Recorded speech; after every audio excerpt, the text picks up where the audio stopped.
Link, The Faces of Evil is a high fantasy 2D Metroidvania that I've grown to love deeply. I've played through it over a dozen times this year, and there's really nothing else quite like it. Now, I know ironic fondness for this title is in large supply, but I want to be perfectly clear. I do genuinely appreciate this game for what it is, not for its mimetic reputation. Does that make it good? No, certainly not, but we're going to talk about what it does right anyway. First of all, and most noticeably, the presentation is extremely arresting. NPC interactions are shown entirely through animated cutscenes. There are these fantastically funky and highly memorable background tracks for every area, and also some seriously gorgeous scenery. Like, if nothing else, these hand-painted backdrops do everything right. They're evocative and immersive more than most any other fantasy title I've played. The Faces of Evil feels like playing through a retro animated film. It's high in ambition and style at the very least. And believe it or not, it feels like a proper grand adventure. The story is minimalist, but speaks to a sense of clear urgency and intensity. The land of Korodai has been taken by Ganon and his 5 generals, the Faces of Evil. Go stop them and end Ganon's reign. Over the course of the journey, you individually learn about each face of evil, how they're corrupting and abusing the citizens of Korodai, and then confront them in occasionally climactic battles.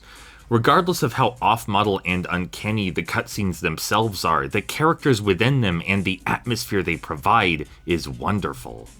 Each of the faces also has a unique lair, and the aforementioned background scenery is at its strongest here. Traversing the sinister, surreal arcade feels wholly different from navigating Militron's mountain fortress, and both are romantic in their own way. Almost every item gained and every victory won is earned via the helpful, colorful, varied NPCs living around Korodai. It truly feels like a grand quest where you're working with the people of this land to free it from tyranny. The dialogue the NPCs offer may oscillate rapidly from poetic to deranged, but the intent is nonetheless apparent, and I think it survives any presentational jankiness. It just feels good to progress, uncover new locations, obtain more powers, and return to old haunts with newfound knowledge.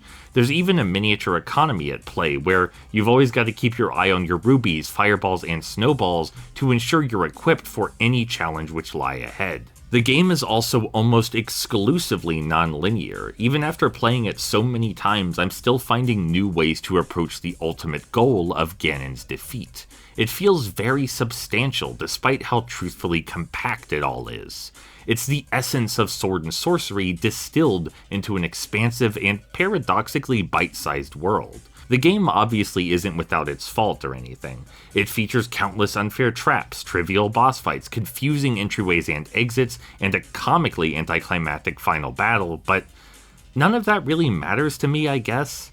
There's nothing else quite like Faces of Evil, and I'm more than happy to adore it for its own merits.